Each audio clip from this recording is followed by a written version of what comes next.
નમસ્તે વિદ્યાર્થી મિત્રો, ઓનલાઈન ક્લાસમાં આપ સર્વનું ફરીથી હાર્દિક સ્વાગત છે. હવે આપણે જોઈએ તો એક્ટિવિટી 3. એમાં એવું કહે છે કે work in a pair, read what Nikita can do and what she can not. Mark right or wrong for Nikita. તો અહીંયા જો એક વાક્ય આપેલું છે, થોડાક વાક્ય છે. Hello, I am Nikita, what can I do. હું શું કરી શકું છું. તો એના અહીંયા ચિત્ર કોષ્ટક આપેલું છે આપણને. તો નીચે આપણને થોડાક સેન્ટેન્સ આપેલા છે. તો જો એ આપણે વાંચતું જવાનું અને અહીંયા સાચું છે કે ખોટું એ આપણે કરતું જવાનું, બરાબર છે. તો પહેલાં છે જુઓ કે well I can play tabla very well. તો તે તબલા સારી રીતે વગાડી શકે છે. તો અહીંયા તો જો આપણને રાઈટ એક કરેલું જ હતું. ત્યાર પછી છે આઈ કેન પ્લે વોલીબોલ. તો તે વોલીબોલ રમી શકે છે. તો પહેલાં આપણે વોલીબોલમાં રાઈટ કરશું. ત્યાર પછી શું વાંચશું તો કે but can not play kabaddi.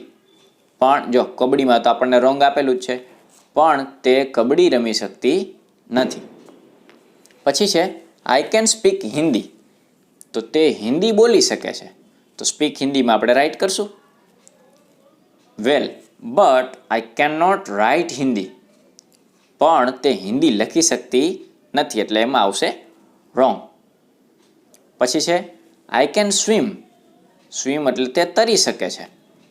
પણ I can not ride a bicycle. પણ હું બાઇસિકલ ચલાવી શકતી નથી. નિકિતાને એવું કહે છે. તો આવી રીતે આપણા વાક્યમાં આવી રીતે પૂરવાનું રહેશે કોષ્ટકમાં, બરાબર છે. તમારે પેન્સિલથી પૂરતું જવાનું છે, જેટલું હું કહું છું એટલું, બરાબર છે.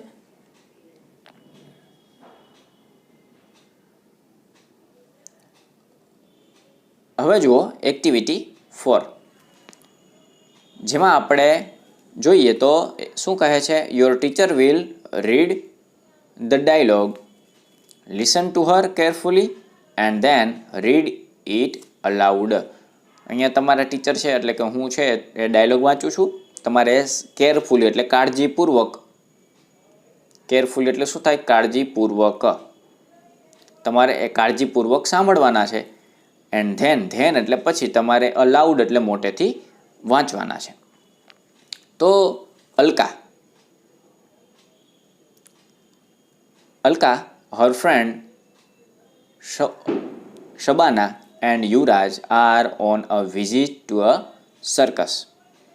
તો અલકા, એની મિત્ર શબાના અને યુવરાજ, વિઝિટ એટલે મુલાકાત, સર્કસની મુલાકાત લેવા માટે ગયા છે. They are visiting it in day time. Day time એટલે દિવસ દરમિયાન. તેઓ ક્યારે મુલાકાત લેવા માટે ગયા હતા? તો કે દિવસ દરમિયાન. અને પછી કહે છે કે they are in big canvas tent. તો આપણને સર્કસ આપણે જોવા ગયા હોય તો આપણને ખબર છે કે મોટા મોટા ટેન્ટ એટલે તંબુ બાંધેલા હોય કેનવાસના, બરાબર. The manager is talking to them. હવે સર્કસનો જે મેનેજર હતો એ એમની સાથે ટોકિંગ એટલે વાતો કરે છે. ટોકિંગ એટલે શું થશે? વાતો કરવી. તો એનો મેનેજર છે એ વાતો કરી રહ્યો હતો. મેનેજર એવું કહે છે કમ ધીસ વે. ધીસ વે એટલે આ તરફ. ચિલ્ડ્રન, બાળકો આ તરફ આવો. We have many animals and birds. Animal એટલે આપણને ખબર જ છે પ્રાણી, અને બર્ડ્સ એટલે આપણને ખબર છે પક્ષીઓ. તો અમારે આ સર્કસમાં ઘણા બધા એનિમલ છે અને ઘણા બધા બર્ડ્સ છે. હવે they can do wonderful tricks. Wonderful એટલે થશે અદ્ભુત. હવે એ એનિમલ અને એ બર્ડ્સ છે એ ઘણી બધી ટ્રીક કરે છે, ઘણી બધી રમતો કરે છે, બરાબર છે. આપણે સર્કસમાં જોતા જ હોઈએ છીએ. હવે અલકા એવું કહે છે ઓ યસ, હા અમે સાંભળ્યું છે. વી હર્ડ અબાઉટ ઇટ. હર્ડ એટલે સાંભળવું. હિયરનું ભૂતકાળનું રૂપ છે. HEAR. હિયરનું ભૂતકાળ થાય હર્ડ. અબાઉટ એટલે ના વિશે. અબાઉટનો અર્થ શું થશે? ના વિશે. હા, તો કે અમે તેના વિશે બહુ સાંભળ્યું છે. તો manager, look at this monkey. તો જુઓ, આ વાંદરાને જુઓ. His name is Appu. તેનું નામ અપ્પુ છે. Appu can count up to 10 and tell us. હવે અપ્પુ જે છે એ કાઉન્ટ એટલે ગણી શકે છે. ગણી શકવું, બરાબર. તો Appu can count up to 10. તો 10થી ઉપર તે ગણી શકે છે. એક મંકી, એક વાંદરો. અલકા, શબાના, ગીવ હિમ 6 પેબલ્સ, લેટ હિમ કાઉન્ટ. તો અલકા છે એની પરીક્ષા લેવા માંગે છે અને શબાનાને એમ કહે છે કે તેને 6 પેબલ્સ એટલે 6 પાણકાઓ આપ અથવા તો લખોટી આપ. લેટ હિમ કાઉન્ટ, અને એને ગણવા દે. Shabana, I can't believe this. Believe એટલે માન્યમાં આવવું અથવા તો વિશ્વાસ, બરાબર. આઈ કાન્ટ બિલીવ ધીસ, મને આ વિશ્વાસ નથી આવતો. Appu is showing 6 finger.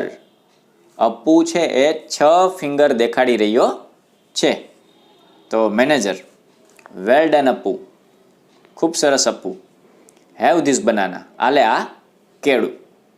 હવે come, I will show you some other animal, amazing animal and birds. Other એટલે બીજા અથવા તો અન્ય. તો ચાલો આ તરફ હું તમને બીજા એનિમલ અને બર્ડ્સ દેખાડું. અમેઝિંગ એટલે અદ્ભુત, બરાબર. ધીસ વે પ્લીઝ, આ તરફ મહેરબાની કરીને. Here is the parrot. આ પોપટ છે. પેરોટ એટલે આપણને ખબર છે, પોપટ.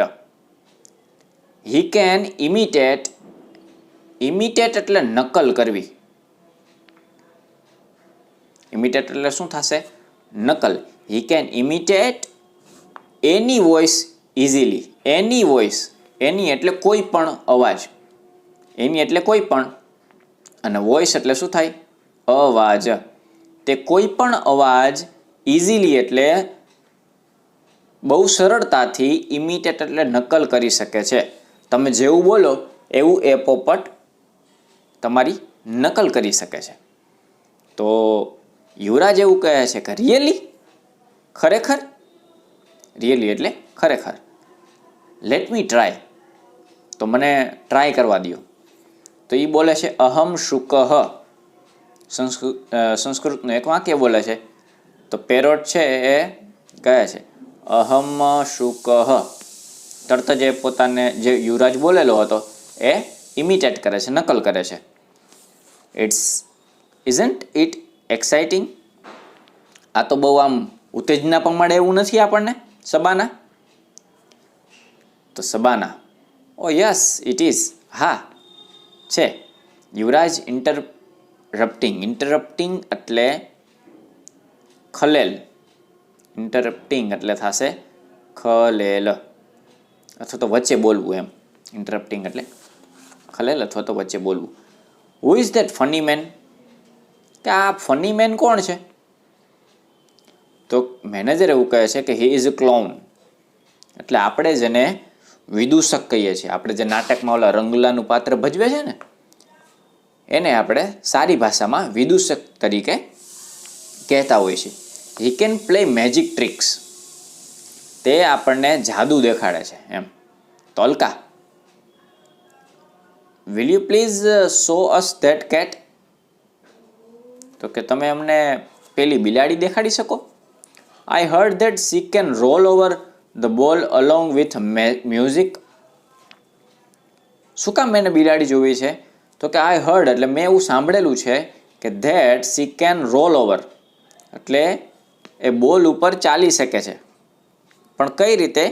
અલોંગ વિથ મ્યુઝિક, ના સાથે. મ્યુઝિક વાગતું હોય અને તે પોતે એ બોલ ઉપર મ્યુઝિકના તાલ ઉપર ચાલી શકે છે. Manager, certainly. સર્ટેનલી એટલે હમણાં જ, તરત જ. Here she is. આ રહી તે બિલાડી. ટુ અવર લેફ્ટ એટલે ડાબી બાજુ. She is practising for the show. તે પ્રેક્ટિસિંગ એટલે કે તૈયારી કરી રહી છે શો માટેની. Alka, look how fast she can do that. અરે લુક એટલે જુઓ. જુઓ તો કેટલું એ ઝડપથી કરી રહી છે. Yuvraj, are there wild animal in the circus sir. Yuvraj એવો પ્રશ્ન પૂછે છે. વાઇલ્ડ એટલે જંગલી. તો કે તમારા સર્કસમાં કોઈ જંગલી એનિમલ કોઈ ખરું એમ. મેનેજર એવું કહે છે કે યસ વી હેવ. હા, અમારે ત્યાં છે. Look at Pappu the tiger. આ તરફ જુઓ, જો પપ્પુ જે ટાઈગર છે તે. He can jump through a burning ring. Burning એટલે સળગતું. તે સળગતી રિંગમાંથી જમ્પ એટલે કૂદકો મારી શકે છે. Alka, what are those elephant doing there. હવે ત્યાં એને એલિફન્ટ જોઈએ અલકાએ, એટલે એનો પ્રશ્ન પૂછ્યો કે આ એલિફન્ટ અહીંયા શું કરી રહ્યા છે. તો મેનેજર એવું કહે છે they are practising for the show. તેઓ પણ પોતાના શો માટેની તૈયારી કરી રહ્યા છે. They can dance. તેઓ નૃત્ય કરી શકે છે. And play football. તેઓ ફૂટબોલ રમી શકે છે. Children just love there show. અને બાળકોને એમનો શો જોવાની બહુ મજા પડે છે. Shabana, hey listen the bell is ringing. અરે સાંભળો, બેલ છે એ વાગી ગયો. It is for someone. Someone એટલે કોઈક. આ બેલ વાગ્યો એ કોઈક માટે વાગ્યો હશે એમ. તો મેનેજર એવું કહે છે કે excuse me children, it is for me. અરે બાળકો, એ બેલ મારા માટે છે. My ring master is calling me. જે રિંગ માસ્ટર એટલે આપણને ખબર છે કે જે એલિફન્ટને ને કેટને ટ્રેનિંગ આપતો હોય એ વ્યક્તિ મને બોલાવી રહ્યો છે. હવે આ આખું જે આપણે બાળકો સાથે વાત કરી એ મેનેજરે, એ મેનેજર કોણ હતો એ તમને જાણીને બહુ આશ્ચર્ય થશે મિત્રો. તો જો manager removing his mask and coat. Removing એટલે દૂર કરવું. રિમૂવ એટલે શું થાય? દૂર કરવું, હટાવવું. બરાબર. તો મેનેજરે પોતાનું ચહેરા ઉપરનું માસ્ક છે એ દૂર કર્યું અને પોતે જે કોટ પહેરેલો હતો એ દૂર કર્યું. વેલ આઈ એમ અ ચિમ્પાન્ઝી. અને એ મેનેજર કોઈ વ્યક્તિ નહોતો, પણ કોણ હતો? એક ચિમ્પાન્ઝી એટલો હતો, એક વાંદરો હતો. Hope you had a nice time with me. Hope you had a nice time. Hope એટલે આશા રાખવી. કે આશા રાખું છું કે તમે મારી સાથે વિતાવેલો સમય તમને મજા આવી હશે. અને the children stare at the chimpanzee come manager with their open mouth. હવે તમે નક્કી કરો મિત્રો કે તમે કોઈ આવી રીતે જગ્યાએ ગયેલા હોય અને તમારી સાથે કોઈ ચિમ્પાન્ઝી વાત કરતો હોય. ત્યાં સુધી તમને ખબર ન હોય કે આ વ્યક્તિ છે કે કોણ, પણ જેવો એ પોતાનું માસ્ક દૂર કરે છે ત્યારે તમને ખબર પડે. તો તમને કેટલું આશ્ચર્ય થાય. તો આ બધા જ બાળકો સ્ટેર એટલે શું થશે? એકી ટસે જોવું. એકી ટસે જોવું. At the chimpanzee. એકી ટસે ચિમ્પાન્ઝી તરફ જોવે છે. Chimpanzee come manager with their mouth open. Mouth open એટલે ખુલ્લા મોઢે. પોતાનું બધા બાળકોનું મોઢું છે એ ખુલ્લું રહી જાય છે. બરાબર છે મિત્રો. તો મિત્રો અહીંયા સુધી આપણે આ પહેલો પાઠ રાખીએ છીએ. તમારે હોમવર્કમાં આ પાઠના સ્પેલિંગ જે છે એ તમારે બુકમાં લખવાના છે. બરાબર. અને પાકા પણ કરવાના છે, જેથી કરીને આપણો જે મેઇન પાઠ છે બીજો પાઠ એનો આપણને અર્થ ખબર પડે. બરાબર છે. તો આપણે હોમવર્કમાં આજના પાઠના સ્પેલિંગ લખશું, એટલે કે પાઠ બીજો એનો સ્પેલિંગ આપણે લખશું. ટૂંક જ સમયમાં આપણે પાર્ટ 2 જોશું, જેમાં આપણો મેઇન પાર્ટ છે તે. ત્યાં સુધી આવજો મિત્રો.